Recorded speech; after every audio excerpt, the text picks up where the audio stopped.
ou institution afin que leur nom y reste après leur mort. Ce n'est pas quelque chose de nouveau et c'est quelque chose qui continue de se produire. L'histoire est pleine d'hommes riches et puissants qui ont essayé de garder ce souvenir. La plupart de ces bâtiments ont été détruits, ces somptueuses tombes ont extérieures de la vie 4. Certains commentateurs bibliques disent que les tentations auxquelles Jacques fait référence et auxquelles les croyants cédaient étaient nées d'épreuves extérieures. Comment répondez-vous 5? Le cas typique serait celui d'un chrétien juif, opprimé financièrement par un homme riche qui était tenté d'accepter un emploi impliquant le sabbat. L'épreuve externe, l'oppression, l'a amené à céder à l'épreuve interne, c'est-à-dire à céder à la tentation de violer sa conscience 6. Cela signifie que les épreuves que nous avons toutes traversées sont celles qui ont donné lieu à la tentation. Et quand ils ont été tentés et ont cédé à la tentation, à qui la faute? De Dieu. B. C'est sans doute la tendance humaine depuis Jean 1, finalement la faute en revient à Dieu. Adam à Ève,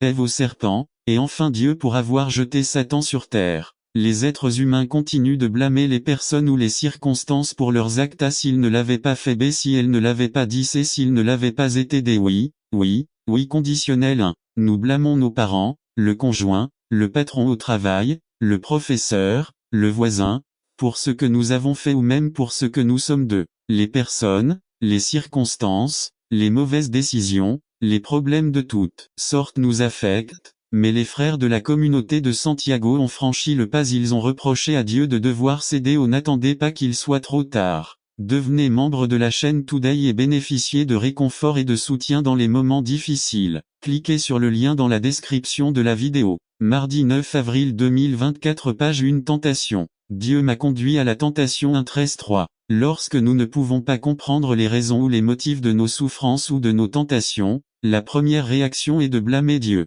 C'est le fait de blâmer Dieu ravive la question ancienne de ce que les théologiens appellent théodotie, la tentative de concilier le concept d'un Dieu d'amour, d'un Dieu de justice face à l'existence du malin. La question qui se pose depuis l'époque de Job est pourquoi les justes, les innocents, les croyants souffrent-ils? Les lecteurs de Santiago auraient dû exprimer verbalement la raison des mauvaises expériences qu'ils traversaient d'eux. Ils ont dû être confrontés aux mêmes questions que nous nous posons. Pourquoi ai-je attrapé un cancer? Alors vous êtes des salauds et non des fils. La compassion du Père. Luc 15:11 raconte la parabole du fils prodigue. Il lui a appris le bien mais il a pris un autre chemin mais il a fini par reconnaître le Père ne t'oublie jamais. Il dit toujours que mon fils va changer, vous pardonne vos erreurs. C'est une fête quand on réussit. Le Père représente Dieu, le Fils prodigue, c'est nous le Fils aîné, c'est le peuple qui veut toujours que tu échoues. Conclusion appelée n'attends pas qu'il soit trop tard. Devenez membre de la chaîne Today et bénéficiez de réconfort et de soutien dans les moments difficiles. Cliquez sur le lien dans la description de la vidéo. Mardi 9 avril 2024 page 2 Le prophète et la prostituée. Résumé. Le pardon de Dieu se manifeste dans la vie du prophète Osée. Par Dan Campbell. Le prophète et la prostituée. Le début de la parole de Jéhovah par l'intermédiaire d'Osée. L'Éternel dit à Osée, va, prends pour toi une femme impudique et des enfants impudiques parce que la terre se livre à la Les Corinthiens ont compris cette bénédiction et ont été bénis les dons, les guérisons, etc.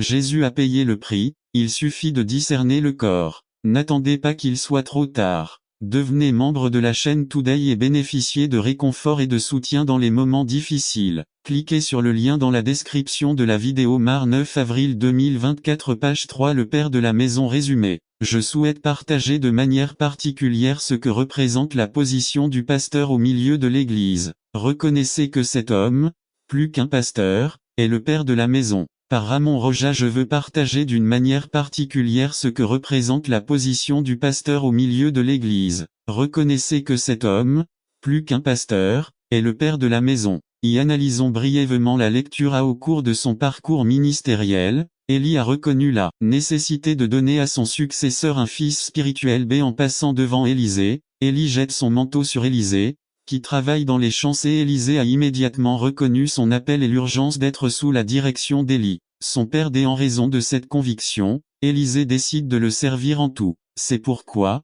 lorsqu'Élie fut rattrapé, son cri sortit du plus profond de son cœur. 1, 2 Rois 2, 12-2. Pourquoi considérer le pasteur comme le père de la maison A? Parce que c'est la maison de Dieu et que Dieu, en tant que notre Père céleste, lui a confié la fonction de veiller sur ceux qui sont dans la maison. Cette fonction ne peut être exercée que par celui qui se reconnaît comme père de la maison B parce que personne ne pourra grandir, se développer, mûrir comme il le devrait s'il n'a pas les soins, les conseils, l'enseignement et la protection du père de la maison C parce que la maturité spirituelle et la formation pour réaliser les desseins de Dieu s'acquièrent à travers la relation entre le père et les enfants D car c'est lui qui apporte sécurité, force et équilibrera au développement des enfants et, car c'est lui qui assure protection, conseil et orientation aux enfants. 2. Deux types de père. A le père naturel, c'est lui qui accouche, engendre un fils. 1. Philémon dit ceux qui se convertissent sous son ministère. B. Le père adoptif, cela vient d'un fils qui est déjà né. 1 Timothée 1. 2. Ceux qui viennent déjà convertissent et c'est pourquoi vous êtes devenus indépendamment cet endroit, ou venez d'un autre endroit. Cet homme, que l'on reconnaît ce jour-là, est le père de la maison. Quel doit être notre traitement envers le père de la maison? A. Respect, car c'est lui qui est responsable de ma nourriture spirituelle. N'attendez pas qu'il soit trop tard. Devenez membre de la chaîne Today et bénéficiez de réconfort et de soutien dans les moments difficiles. Cliquez sur le lien dans la description de la vidéo. Mar 9 avril 2024 page 1. Il n'est pas un employé, il est le père de la maison 2. Ce n'est pas un petit berger, c'est le père de la maison 3. Ce n'est pas un salarié, c'est le père de la maison 4. Ce n'est pas n'importe quel homme, c'est le père de la maison B. Soumission, car c'est Dieu qui le reconnaît comme le père de la maison et qui a le troupeau à sa charge. C'est l'obéissance, car c'est la personne appelée à me corriger, à me guider, à me discipliner lorsque je fais quelque chose de mal. Devenez membre de la chaîne Today et bénéficiez de réconfort et de soutien dans les moments difficiles. Cliquez sur le lien dans la description de la vidéo. Mardi 9 avril 2024 page 2. Rappelons que les disciples avaient déjà vécu des événements extraordinaires. Le maître meurt, et avec lui tout espoir d'un royaume. Ils avaient peur du gouvernement romain, c'est pourquoi ils se cachaient dans la pièce. Ils entendent les femmes et les deux revenus d'Emmaüs parler de qui vit. Ce sont des événements extraordinaires. Jésus leur explique et leur montre ses mains et ses pieds. Et comme si cela ne suffisait pas, il leur dit, Palpadived. Jésus essaie de confirmer ce qu'il leur avait dit, il leur montre la preuve d'un corps et non d'un esprit. Important pour chacun de nous, car nous ressusciterons à la résurrection avec un corps, et non comme des fantômes. Et comme si cela ne suffisait pas, Jésus mange avec eux, quelque chose qu'un fantôme ou un esprit ne peut pas faire. Jésus parle ainsi à ses disciples pour leur redonner confiance en ce qu'ils avaient cru. C'est vraiment cela le Christ, divinité, le Fils de Dieu. Quand Thomas apparaît, JN 20, 24 à 29 R. Thomas, appelé Didyme, n'était pas là lorsque Jésus est apparu aux disciples. B. Thomas a fait preuve d'une incrédulité absurde qu'après le témoignage que les frères lui ont donné, il ne pouvait pas croire, il a refusé de croire. Son incrédulité était telle qu'il dit ce qui suit. Si je ne vois la marque des clous dans ses mains, si je ne mets pas mon doigt à la place des clous et si je ne mets ma main dans son côté droit à ses yeux, si vous écoutez ses commandements et si vous observez toutes ses lois, je n'apporterai aucune des maladies qui surviennent. J'ai fait venir contre vous les Égyptiens, car je suis Jéhovah, votre guérisseur. 27 Puis ils arrivèrent à Élim, où il y avait 12 sources d'eau et 70 palmiers, et ils campèrent là près de l'eau. N'attendez pas qu'il soit trop tard. Devenez membre de la chaîne Today et bénéficiez de réconfort et de soutien dans les moments difficiles. Cliquez sur le lien dans la description de la vidéo. Mardi 9 avril 2024 page 4. Charisme sans caractère résumé. L'onction ne porte pas le caractère mais le caractère porte l'onction. Nous devons nous réveiller du rêve de Samson et faire l'œuvre de Dieu dans la sainteté. Par Ama Fernandez. Charisme sans caractère. Pasteur Ama Fernandez. Lecture. Juge 13, 4 à 5 Car tu concevras et tu enfanteras un fils. Aucun rasoir ne passera sur sa tête, car l'enfant sera naziréen pour Dieu dès sa naissance, et il commencera à sauver Israël des mains des Philistins. Introduction 1. Le personnage porte l'onction ne porte pas le caractère de nazaréen, c'est-à-dire consacré à Dieu par un vœu spécial, émis par la personne elle-même ou par ses parents. Confère un samedi 1er novembre. Sur les obligations des nazaréens, confère numéro 6.1 au 21, 3. Le vœu des nazaréens. 1. L'Éternel parla à Moïse et lui dit de parle aux enfants d'Israël et dis-leur, est l'homme ou la femme qui s'en va en faisant le vœu d'être nazaréen, pour se consacrer à l'Éternel. 3. S'abstiendra de vin et de cidre. Il ne boira pas de vinaigre de vin ni de vinaigre de cidre,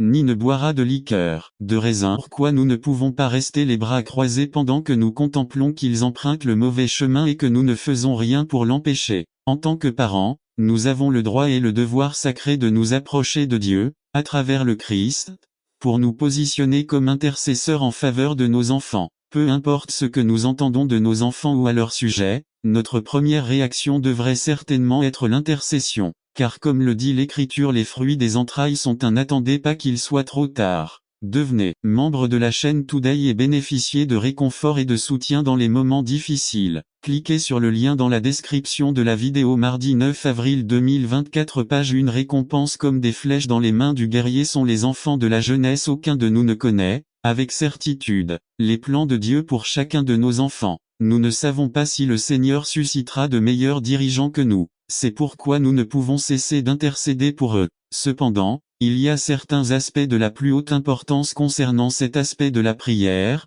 comme l'intercession. Si nous voulons que nos flèches, c'est-à-dire nos enfants, soient une bénédiction, alors nous ne devons pas seulement les éduquer pour qu'ils ne deviennent pas un fardeau pour la société. Non seulement nous devons leur inculquer les grandes valeurs de notre foi en tant que parents, nous devons suivre l'exemple de Job. Lisons Job 1. Pour ce père pieux, se mettre au front du combat dans la prière pour ses enfants était un événement quotidien. À cette époque, Job non seulement intercède pour ses enfants, mais il confesse également leurs péchés. Est-ce ainsi que nous prions pour nos enfants? En revenant à dimanche dernier, n'est-il pas vrai que nos prières sont des plaintes? Il faut alors faire un virage à 180 et changer nos plaintes pour de vraies prières. Mais il y a certains éléments. Tournez vos pensées de ce qui est pur. Philippiens 4. Lui, n'attendez pas qu'il soit trop tard. Devenez membre de la chaîne aujourd'hui et obtenez du réconfort et du soutien dans les moments difficiles. Cliquez sur le lien dans la description de la vidéo. Mar. 9 avril 2024, page 2-5. Cela met les enfants en danger physiquement et spirituellement.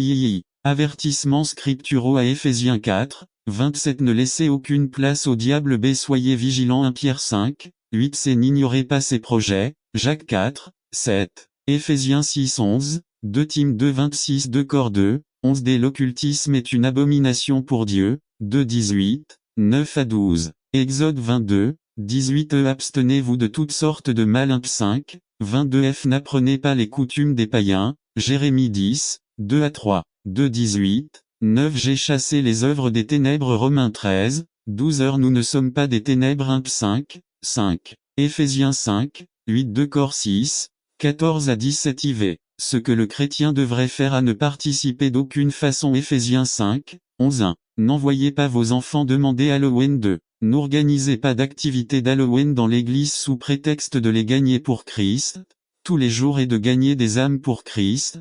Faites-le une par une. 3. Ne donnez pas de bonbons accompagnés d'un tract pour témoigner lorsqu'ils viennent chez vous.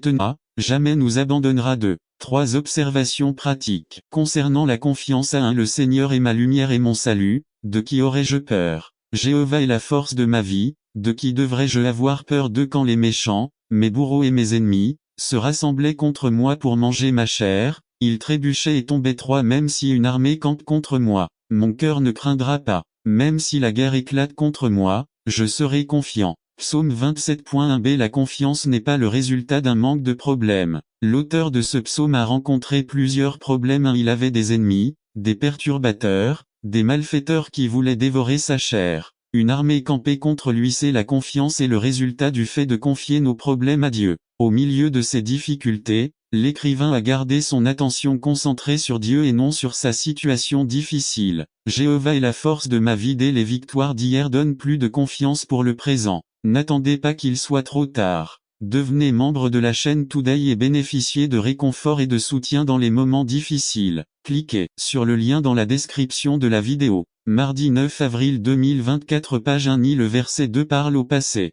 Quand les méchants, mes perturbateurs et mes ennemis se sont rassemblés contre moi pour manger ma chair, ils ont trébuché et sont tombés. 2. Le verset 3 parle du présent. Même si une armée campe contre moi, mon cœur ne craindra pas. Même si la guerre éclate contre moi, je serai confiant.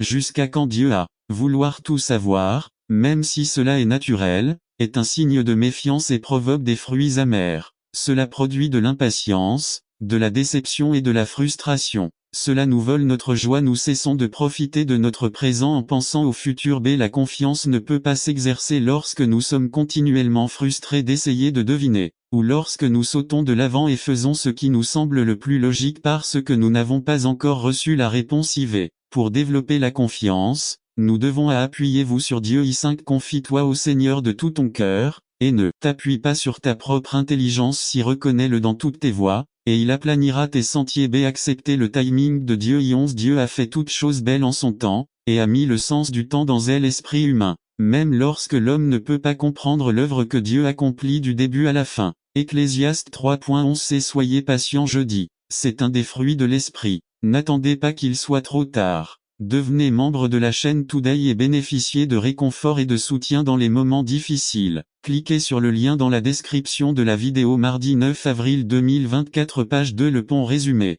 Le pont est l'une des structures les plus importantes au monde. Les avantages des ponts sont innombrables et c'est pour cette raison qu'ils continuent d'être construits en grande quantité. Par Aaron Chavez. Introduction du pont. Le pont est l'une des structures les plus importantes au monde. Les avantages des ponts sont innombrables et c'est pour cette raison qu'ils continuent à être construits en grande quantité. 1. Nous avons besoin de ponts. Les ponts éliminent la division. B. Les ponts nous permettent d'accéder à des endroits qui nous étaient auparavant inaccessibles. C. Les ponts facilitent des tâches qui étaient familiales. Est une merveilleuse façon d'unir la famille. Cela consiste à étudier ensemble la parole de Dieu. C'est comme une cellule, mais dans notre propre maison. Les Timothy sont nos enfants, ils sont les chrétiens de la prochaine génération. Nos enfants ont besoin d'être nourris, mais aussi instruits. Ne laissez pas le monde le faire à votre place, c'est votre responsabilité. C'est un devoir qui inclut aussi ceux qui sont célibataires et ceux qui n'ont pas d'enfants, c'est la mission de l'Église. Défendons la famille, c'est le dessein de notre Seigneur.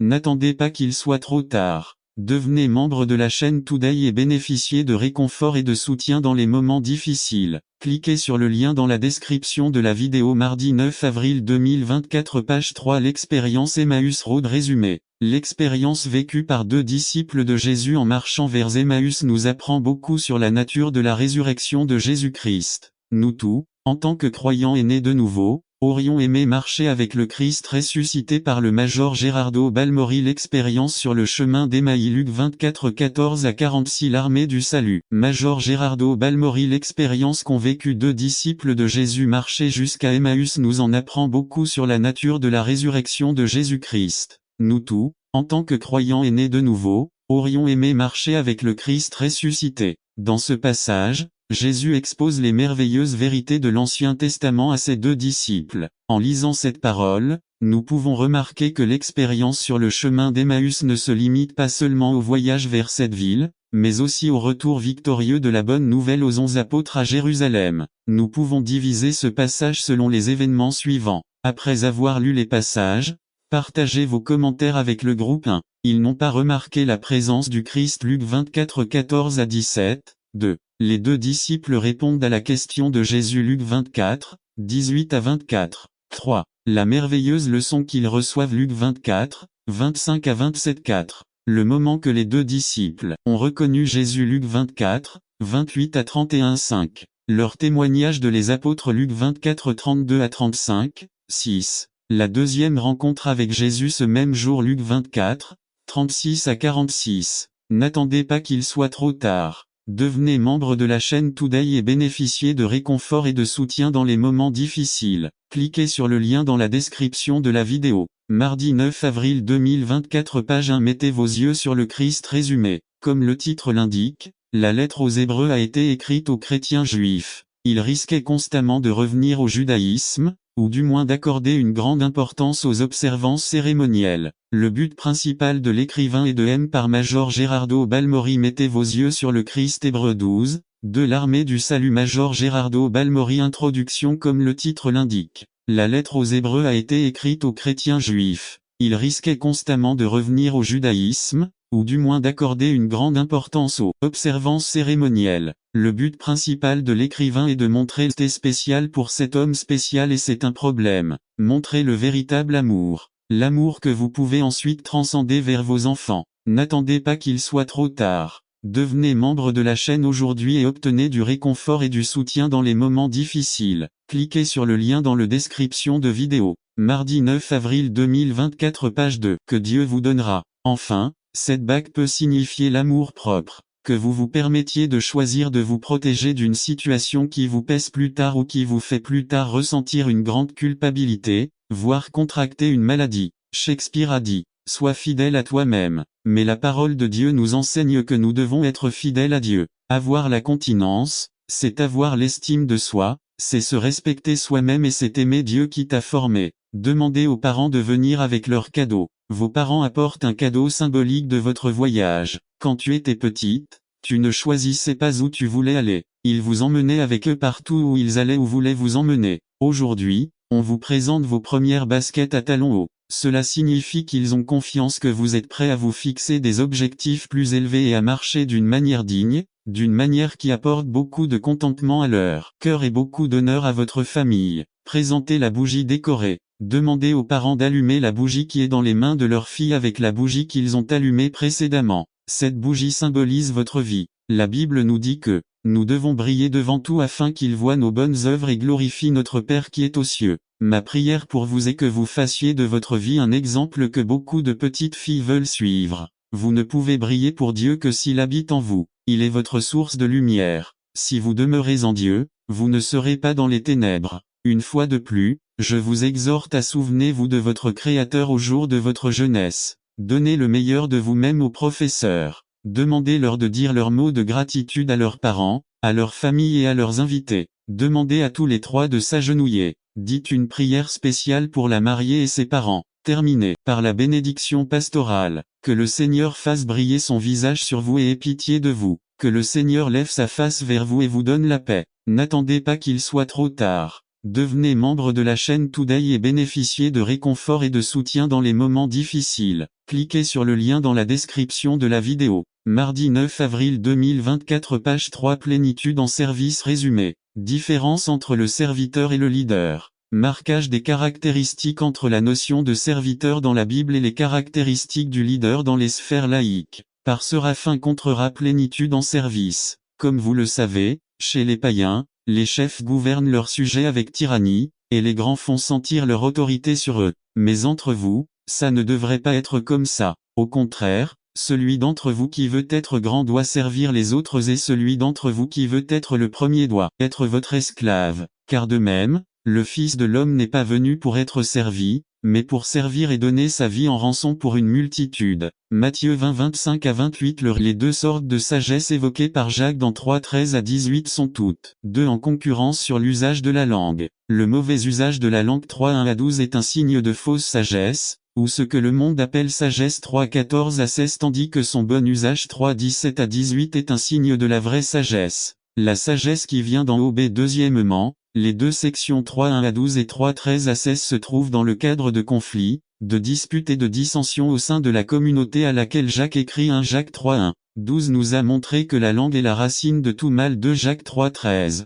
16 montre que le manque de paix et d'harmonie dans la communauté appelée l'Église est dû au fait que la fausse sagesse règne en maître et que personne ne fait rien pour l'arrêter comme le dit Jacques dans 3 8 mais personne ne peut dompter la langue de. D'autre part, Jacques veut nous montrer que, lorsque la vraie sagesse règne dans la communauté appelée l'Église, la paix et l'harmonie seront toujours trouvées 3. Pour démontrer ce fait de manière concluante, Santiago fait 3 choses. Premièrement, il identifie le sage comme celui qui agit correctement, non pas comme la personne qui prétend faire la bonne chose, mais qui l'a fait. 3 13, qui est sage et intelligent parmi vous. Montrez par une bonne conduite vos œuvres avec une sage douceur b. Deuxièmement, décrivez la nature, les marques et les résultats de la fausse sagesse. La liste qu'il donne est une sagesse du monde, non spirituelle, en fait, elle vient du diable lui-même. Jacques 3 14 à 16 dans la version Bible Today dit, « Ne pensez jamais que vous êtes sage ou bon si au fond vous êtes envieux et égoïste,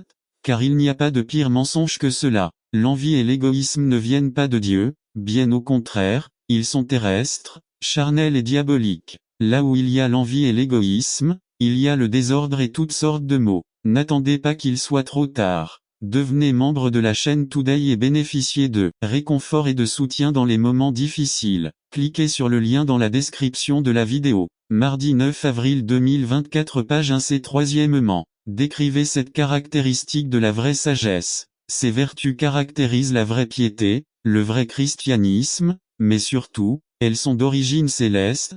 3 17 à 18, celui qui a la sagesse de Dieu est d'abord impur, ensuite 2 paisible, 3 bon, 4 bénin, 5 plein de miséricorde et de bons fruits. Peut-être qu'ils ne savent simplement pas comment utiliser ou bien coordonner le temps. Saviez-vous que vous avez le même temps que D.I. Graham, le même temps que Luis Papol et Alberto Mottosi? Saviez-vous que vous avez le même temps que le pasteur Varga? Saviez-vous que le temps que Dieu qu'il vous donne est exactement le même temps qu'il me donne? Je n'ai jamais savé que Dieu dit bien, puisque j'aime Minor Varga, je lui donnerai 80 minutes et que ainsi je lui obtenir plus, que aux autres de l'Église non, cela n'existe pas, cela n'a aucun sens et donc l'argument ne peut pas être accepté, frère Minor, ce qui se passe c'est que je n'ai pas autant de temps que toi, tout dans cette vie moderne et travail, rendez-vous et engagement, le trafic sur les routes, la longue attente à la clinique médicale, les démarches à la banque, les longs témoignages en notre faveur. Naomi est arrivée au bon moment.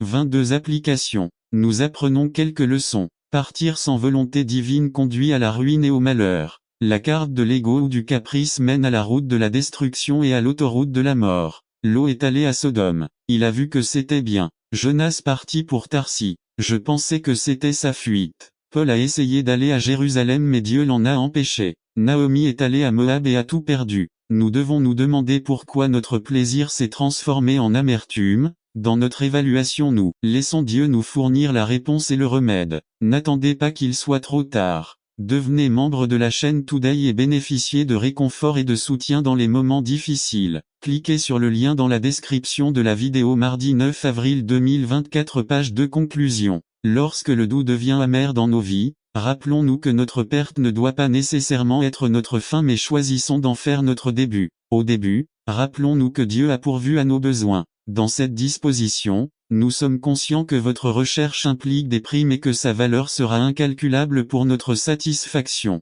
N'attendez pas qu'il soit trop tard. Devenez membre de la chaîne Today et bénéficiez de réconfort et de soutien dans les moments difficiles. Cliquez sur le lien dans la description de la vidéo. Mar 9 avril 2024 page 1 le sait parce qu'il nous a formés et surtout il regarde nos limites et est prêt à nous aider à tout moment. Bien que Jésus ait vu l'aveugle, il connaissait aussi la racine de son problème. La Bible dit que cet homme était aveugle de naissance. Je veux vous dire que Dieu connaît la racine de tous nos problèmes, il sait pourquoi vous souffrez comme vous l'avez fait jusqu'à présent et surtout il connaît le moyen de les résoudre. Chaque problème a une racine, un début qui rend les conséquences difficiles. Les disciples se sont approchés de Jésus 2 et ont essayé de faire des conjectures stupides et maladroites sur la maladie de cet aveugle et ont demandé à Jésus si la maladie de cet homme était le produit de son péché ou de celui de ses parents. L'un des problèmes auxquels notre société est confrontée aujourd'hui est l'indifférence. Nous avons un grand nombre de personnes qui ont perdu le sens de la solidarité et, au lieu d'aider les autres et leurs besoins,